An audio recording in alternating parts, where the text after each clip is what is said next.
because it looks like Lachlan Galvin has made his decision.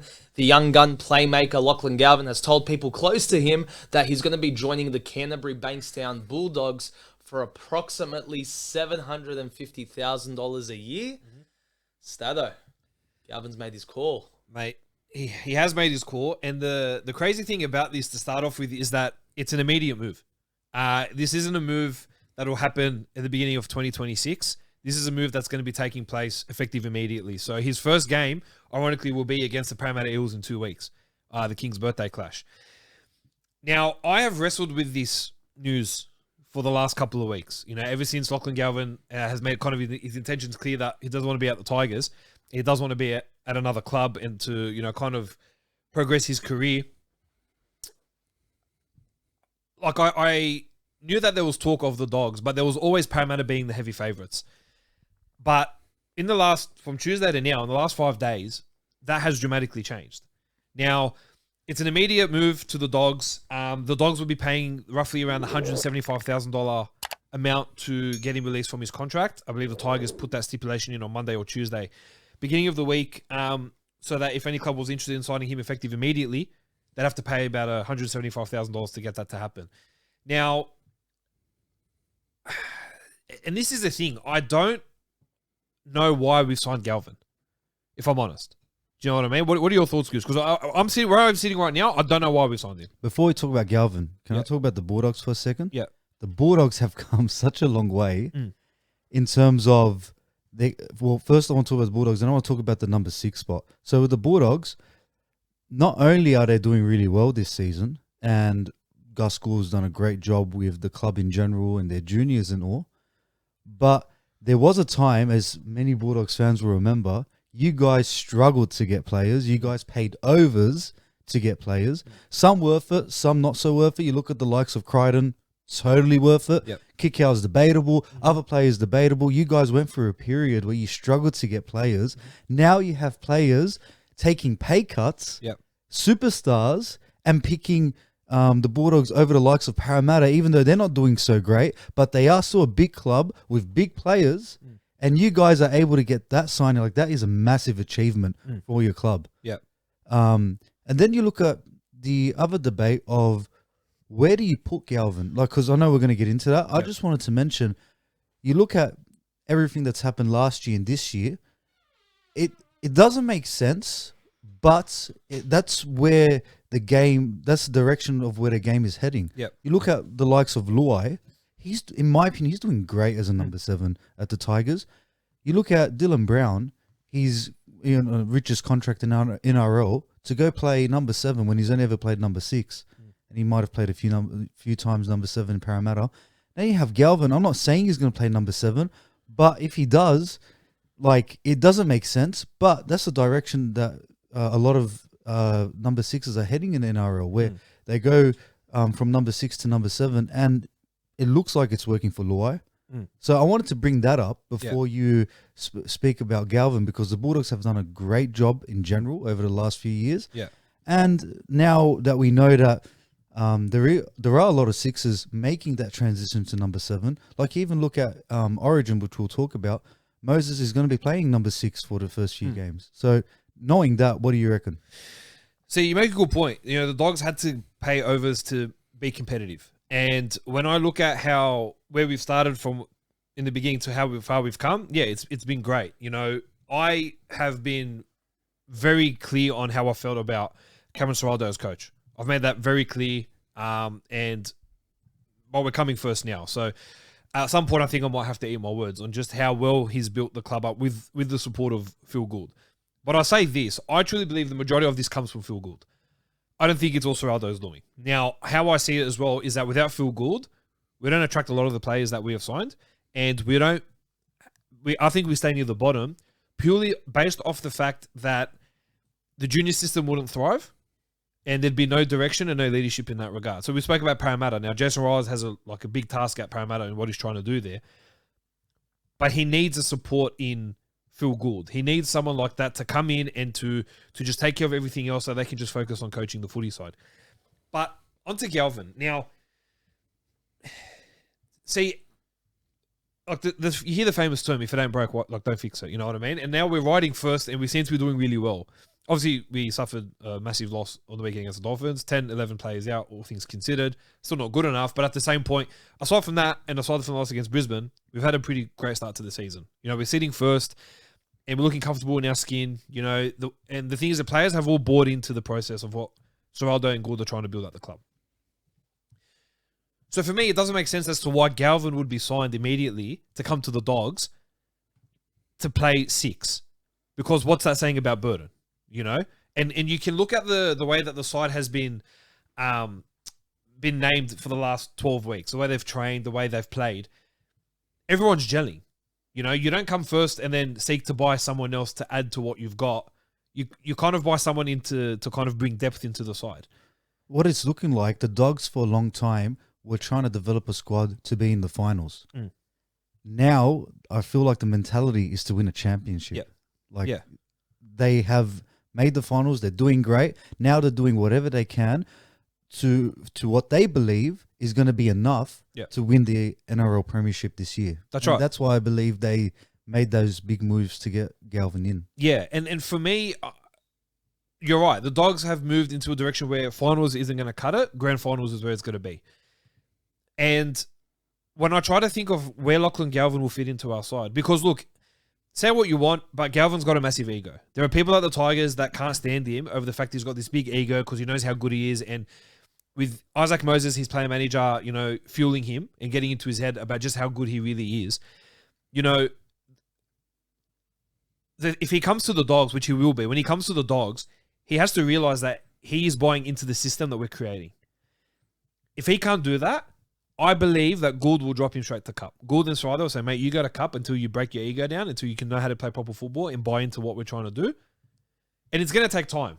Now, where do I see Galvin playing? It's hard for me to see him playing as a 6 right now because you're taking Burton's spot. Now, I know that Burton this year, he was out for a few weeks and Hayward came in and absolutely killed it. And there are times where in our attack, where I'll say this, that Hayward looks better than Burton in our attack, right? But where Galvin comes in, it doesn't make sense to me. Because there's talk that, you know, they want to put Burton at fullback.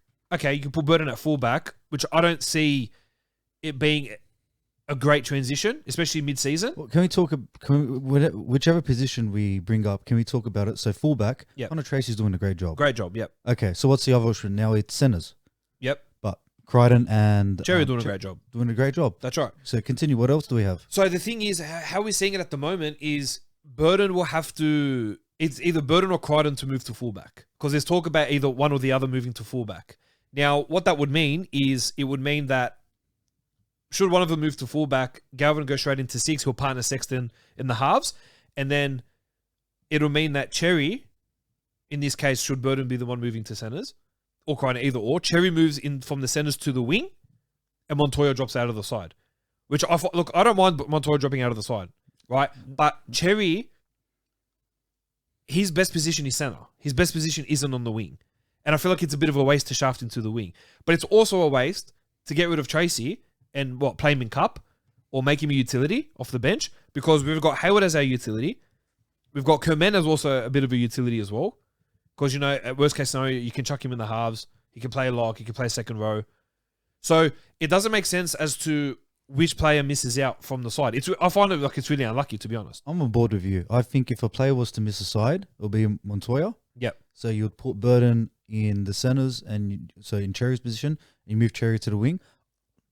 That makes the most sense in my head. Yeah. Because if I was to sacrifice Burton, Connor Tracy, or Montoya, I would sacrifice Montoya. I'd sacrifice Montoya. And he's shown that in his form this year.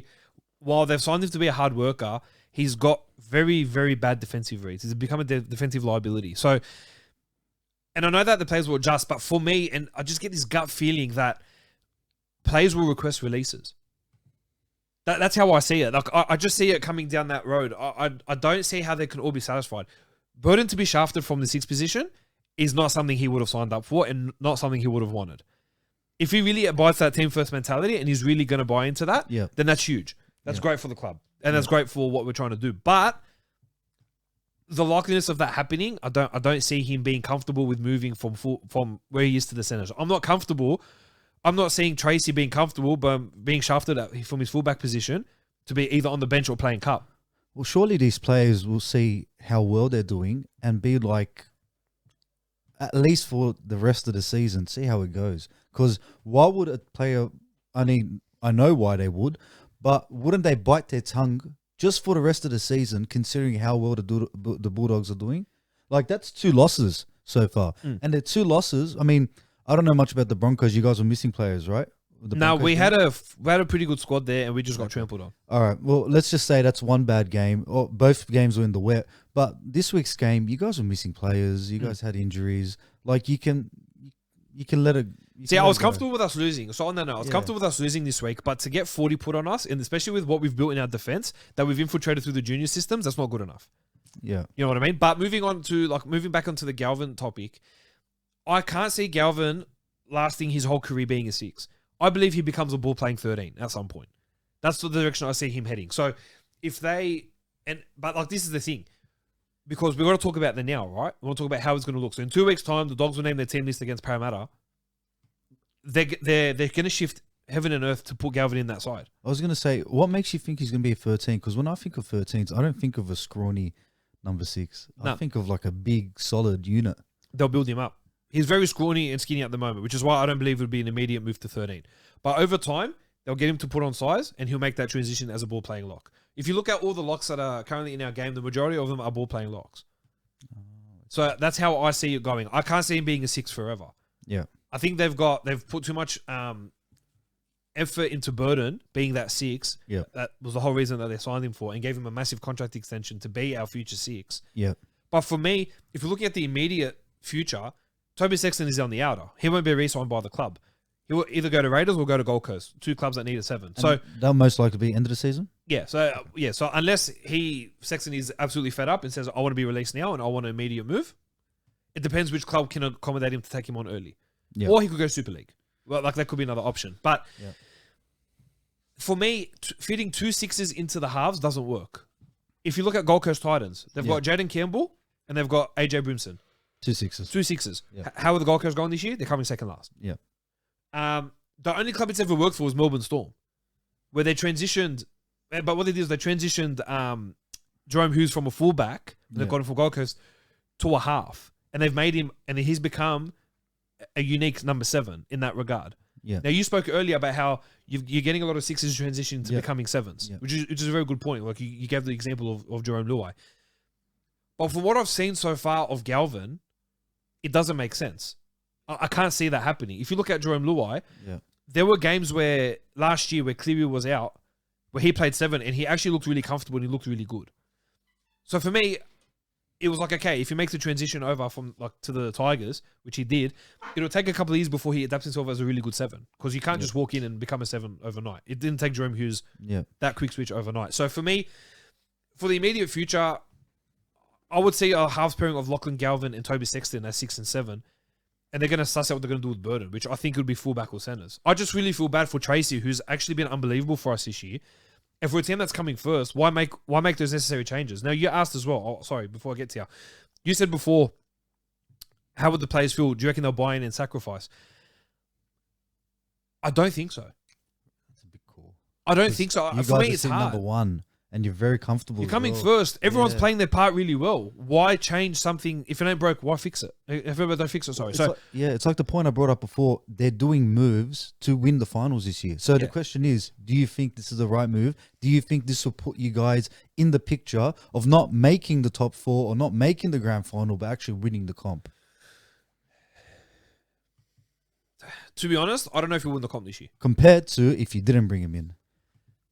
Either way, I don't think we're going to win the comp this year, which is a big call, which probably a lot of fans are thinking we are going to win the comp. But I think we lack a superstar, which is crazy because our team, we've bought a bunch of utilities and they've made them really good. But I think we're just lacking that extra shift that the Dogs need in the finals because every team in the finals step up. Melbourne, look, Penrith most likely are not making the finals this year. They're currently sitting last, so I can't really use Penrith, but we'll say Penrith. The likes of Melbourne and Penrith go to a different gear in the finals. I don't believe Dogs have that next instinct in them to go up another gear, to be honest with you. Yeah. You know what I mean? So, but Lachlan Galvin coming in, it's up to Lachlan Galvin of how much he wants to buy into what we're trying to do. Now, the reason he made the move over, clearly it wasn't about the money. He sacrificed $1.1 million a year to go from that figure to $750,000 a year is because he's been talked into his ear about getting out of the West Tigers and their system and, you know, for whatever reasons. For me, Galvin has to buy into what we're doing. He's got a massive ego at the moment. Like I said, he's got people like Isaac Moses and all these reports and all these reporters and legends of the game and superstars feeding into his ego that he's got this big head that he carries around training, that he's Mr. All That. That's why him and Luai don't really get along. You know what I mean? So Galvin has to come in and really buy into what we're trying to do. If he's on, which I know, and I can understand it's going to take some time defensively because he's coming to a brand new defensive system and we work hard in defense, bro. The Dogs have built their game on defense. You know what I mean? So he has to come in and really buy into that. He's got to drop his ego. And I've got no problem with Serrado and Gus going in and saying, mate, until you get your ego in check, there's no egos here, you can go play cup. It's on Galvin. It's on Galvin to really buy in. And he's come to the Dogs because he believes he can develop his game well under Serrado and Gus. But also Luke Vella, who coached him at Westfield or Endeavour, whichever school he went to growing up, coached him when they won tournaments when he was younger. So he's got that really close bond with him. So, but the thing is, what he has to realize is it's not up to Luke Vella what happens with Galvin. He's an assistant coach. Serrado makes the call at the end of the day. Gus makes the call at the end of the day. Well, I can understand that there's a relationship there. That doesn't really buy into Galvin. Like, if he is not in form and they drop him, they drop him. It is what it is. Galvin at the Tigers butted heads with Taruva and Luai. Yep. And they're from Penrith and they're big on buying in, and brotherhood. And now you have, at the Dogs, you have the likes of Kickow and Crichton and Burden.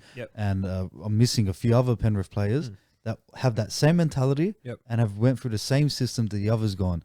I wonder how that's going to look like. And that's the thing. That's what I'm concerned about. Because Galvin, in the time that he's been at the Tigers in the top grade, but especially this year, has shown in his footy that he doesn't really care. He's shown that in his footy. He's shown that in a lot of the defensive lapses that he's caused in his game. He's not happy. He wants to get out. Now, surely it means that when he comes to the Dogs or he goes to any other club that, you know, he'd prefer to go to, in this case, the Bulldogs, he'd bring a different mentality. He'd come in like, you know what, I want to buy into what they're trying to do, and I want to buy in, and I'm going to give everything I got, and I've got to drop my ego. But he's 19 as well. You know, bit immature, bit young, bit dumb. You know, so there's so much in this that, you know, you kind of just figure out what's going to happen. But for the immediate future, Dogs are going to move heaven and earth to get him into that side against Parramatta. They're going to make him at 6. They're going to put him there at 6. $750, I think it's a risk you guys are willing to take. I think it's a good risk. I think the only risk that might be questionable is what happens to the young half that you were talking, or the young number 6 you're talking about, the one that took over Burden. Bailey Hayward. Yeah, that he did great. What's going to happen to him? Is he going to stay? Is he going to go? Like, he's a good talent. Yeah, so the talk at the moment, a report came out today. I was reading. Apparently, the Dogs are really unhappy with Reid Marnie in terms of his ill discipline. So what they're looking to do is, once we get a full squad back together, they're going to start transitioning Hayward to becoming a hooker. Oh, okay. So he'd move from 6 to 13 to 9. So the talk there is that Marnie, especially in the game on Thursday night, he gave away too many penalties, very ill discipline. They're getting frustrated with him. On top of that, he's on $675K a year, close to $700,000 a year. How many years left on his contract? He's off contract end of next year. Oh, him, okay, all right. Yeah. and the thing is, and on that though, the Dogs have to sort out the salary cap because he's on $675 a year till end of next year. Kickout's on $800 a year. Curran's off contract. Tracy's off contract. Jack Todd's off contract. Crichton's on what, 800 a year? 8, but he's got another 2 years. Yeah. You know, and we've signed, and on top of that, we've signed, so like Galvin's on $770 or $750 a year from next year. We've also signed Luke Thompson on $825 a year. Yeah. Leo Thompson, he's coming from the Knights. Oh, yeah. And we've got Finau Latu, who's a young kid coming through the ranks. We offered cheap as well. So the Dogs, like you were saying earlier, the Dogs have become a club where people actually want to play in, right? Because Finau Latu knocked back more money at the Knights and the Dragons to sign with the Dogs. And Galvin knocked back money from the Tigers and Parramatta, who Parramatta, by the way, over the course of the weekend, upped their offer to $850 a year to really persuade him to come. But for him, it wasn't ever about the money. And Para have a number 6 spot waiting for them. Yeah, it's literally his. Yeah, it's literally his. And I've been saying from the beginning, why would Galvin want to leave the Tigers, take jabs at Benji about his coaching style, and take jabs at where they're going in terms of a club, to go to Parramatta, who's got a rookie coach, been there 1 year of the next 3 or 4 years. The coach was a prop. Can't really help him develop his game as much. Sure, he can learn off, Moses. He can do well there. But how's he going to develop his game? How can he take him to the next level? How's he going to win a comp? Parramatta are not in their window. They've lost that. If you look at how they're going this year, they haven't been playing Ryan Madison. Sean Lane is on indefinite break, might potentially retire. They got rid of Gutho before the year started. They got rid of RCG before the year started. So they're in a rebuilding phase. They're trying to depend on the kids that are coming through that they can get as part of the junior development to come in and buy into what they're trying to do. So for Galvin to knock that back and more money, to knock back an instant 6 jersey just there for him, it kind of speaks volumes to a degree of where Parramatta are at the moment. But for him to leave Tigers, to knock back 1.1 million a year, like you talk about the Tigers for a sec, right? They've done a lot this year to change the culture and to like I said, with Turuva and Luai, Royce Hunt, Jack Bird, like a couple of these signings that have come through to really buy into what they're trying to do and make a change for the Tigers. Because since they won the comp in 2005, they've been absolutely disgusting, right? But in their time, the Tigers have lost some great players. Tedesco, Pappenhausen, Moses, Woods. Yeah.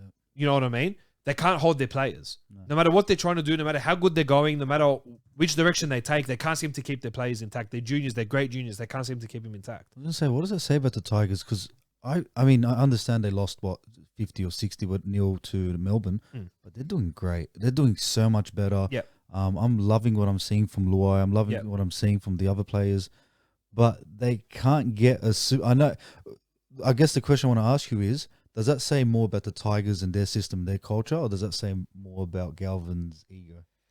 It's a good question. I think it's both. Yeah. I think to knock back 1.1 million, firstly, as a 19-year-old, that's mental. Earning that kind of money when you're that young is insane. And once you're taxed, you're probably looking at what you're receiving at the Dogs before tax. Yeah, that's right. So it's huge money. Yeah, it's huge money. At least 300 grand. Yeah, at least. So he's knocking back a lot of money at 19-year-old. For him to say no, initially everyone's like, "Oh, it's about the money. He's going to get more money at Para or at Dogs." Not necessarily. He's signing for $750 a year. It talks of Galvin's ego, but it also talks of Isaac Moses and his family getting into his ear about where the club's at and all these people that are in his ear about how they're going. If he just rode the wave and stayed patient and bonded with Luai and bonded with the players that they've brought in, it could be a whole different scenario. I know we're not here to talk about Isaac Moses, but with everything that's happened with him in the past, how are still players signing with him? Because he's getting deals done? He gets deals done, and he's very... Him in the business that he's got, they've had the likes of Cameron Smith in the past, Michael Jennings. They've got about 7 Seagulls currently signed, including their coach Seabold. Oh, they've got massive rapport in the game, massive portfolio. So that's why they continue to go through him, and he focuses on younger talent and brings them through, and then gets him in and then gets them out of their clubs. Like really, Galvin, I actually thought was initially when all these talks was happening, I thought he was going to go to the Roosters. But Nick Politis can't stand Isaac Moses. Yep. Can't stand that. And Politis won't have any contact of any player of Isaac Moses come to his club because he's been burned in the past. And Isaac Moses is known to be a bit of an idiot. Yeah. Sorry for saying, but that's the reality. The proof's in the pudding. He's been deregistered before. Yeah, I was going to say, we're not saying that. His record shows it. That's right. So that's what it says. So of the Tigers, so it's a bit of both of the Tigers system that they didn't want to trust the process in what Benji was trying to build, and also a bit of Galvin's ego because of how much people have been feeding him crap along the way. Yeah. So that's where I stand on that. So what does it mean for Parramatta, right? So Parramatta now have they have got a lot of money in their cap, and they're going to be competing with the likes of the Bears and Papua New Guinea to try attract big sixes to come to their club. Does any sixes come to mind that are off contract coming up? To be honest... Or too soon?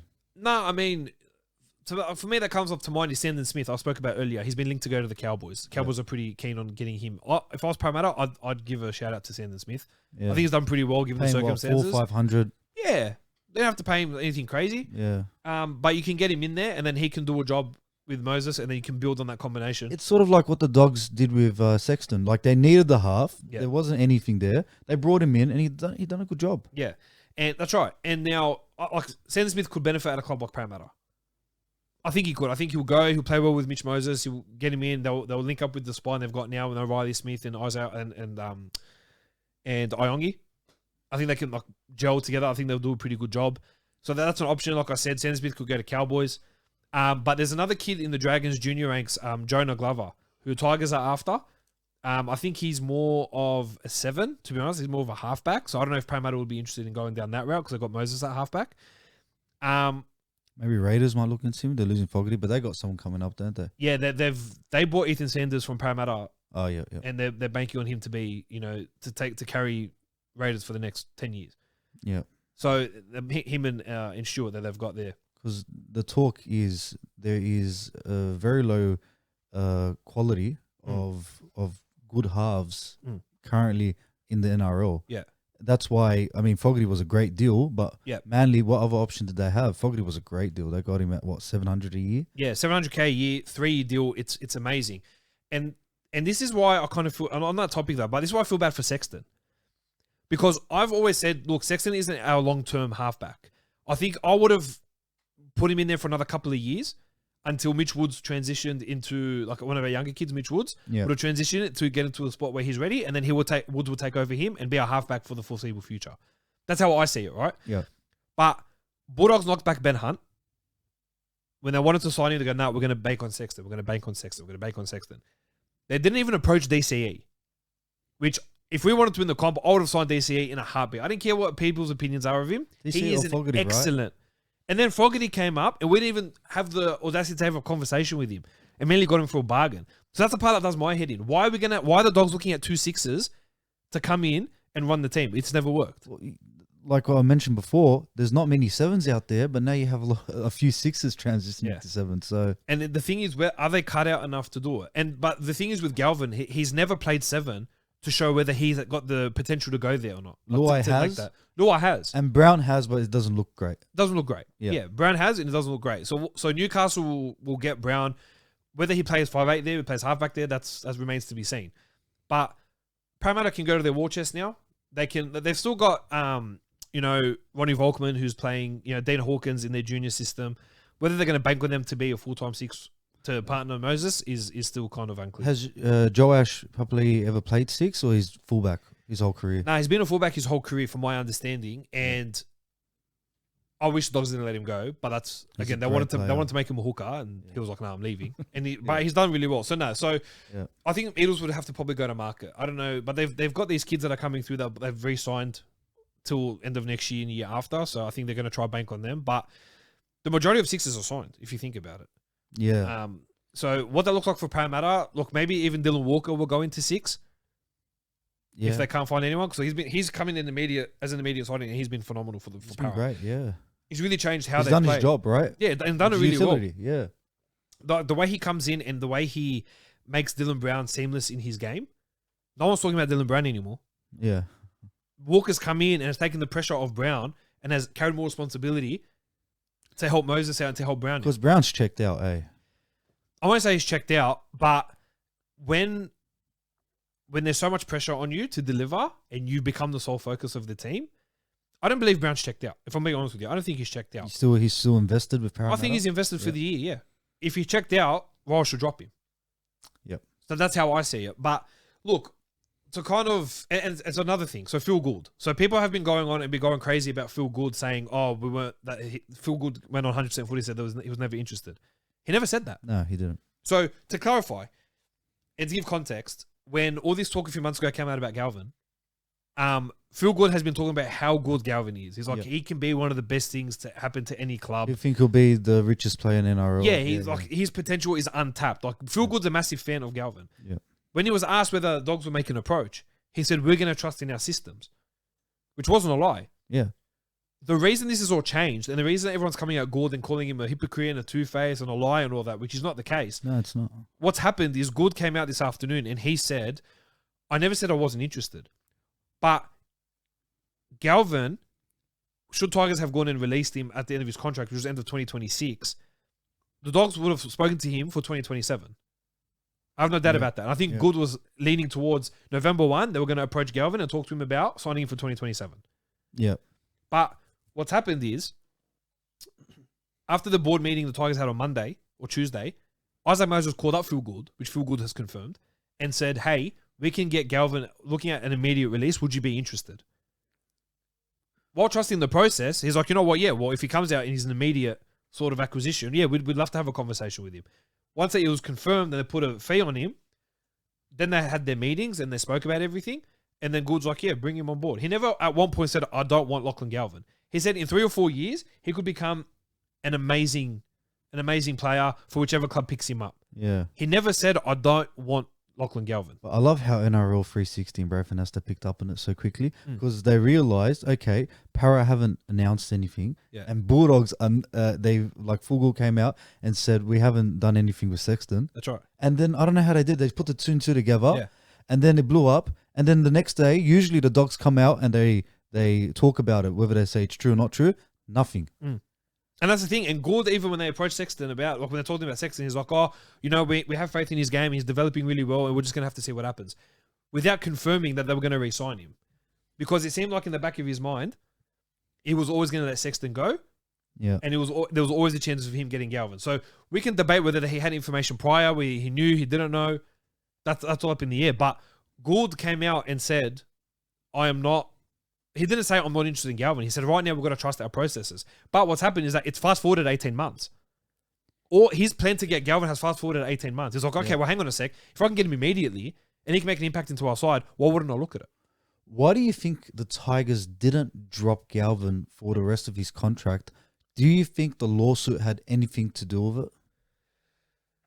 Because a club could get petty. A club could get petty and say, no, we have the right to ruin your career and let you play the next remaining 16 months, whatever, in cup. Which I said in the last podcast or the podcast before that, I think that would have been the case. Look, I think the lawsuit probably had something to do with it. And I think part of this deal was that they dropped the lawsuit because Galvin was complaining about workplace bullying. So I think it had a little part to play, but also, and to give credit where credit's due, they didn't play Galvin one week and Tigers lost. Where Galvin would have been the difference in that game. I believe he would have been the difference in that game. Because they put Dwayne in the halves and he had an absolute shocker of a game. And he did not look good at all. So I think that had something to do with it, to be honest. But as part of this deal, they dropped the lawsuit. Yeah. Because now they're getting rid of him immediately, not end of the season, not after his contract. So now Tigers go back to the drawing board.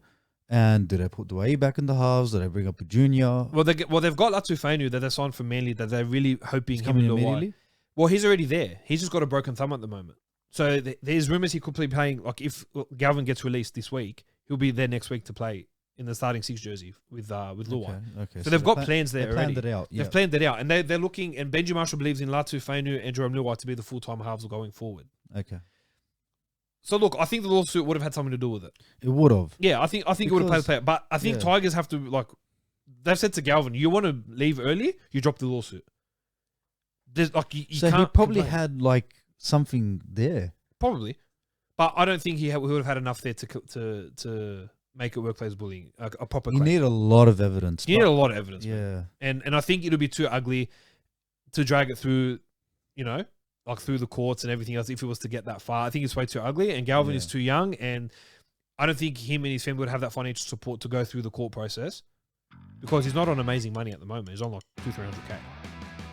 So he's not on amazing money at the moment. Yeah. If he had signed that $1 million deal, whatever, okay, there's a potential chance, through the big salary, he could obviously pay all that stuff off. But that seems to be believed. But look, to kind of close up on this topic, because we've spoken about it for a while, how it's going to look immediately with the Dogs, I don't know how it's going to work, 3 players playing in 2 positions. Yeah. But it does confirm to me that Sexton will move on at the end of the season, if not possibly immediately.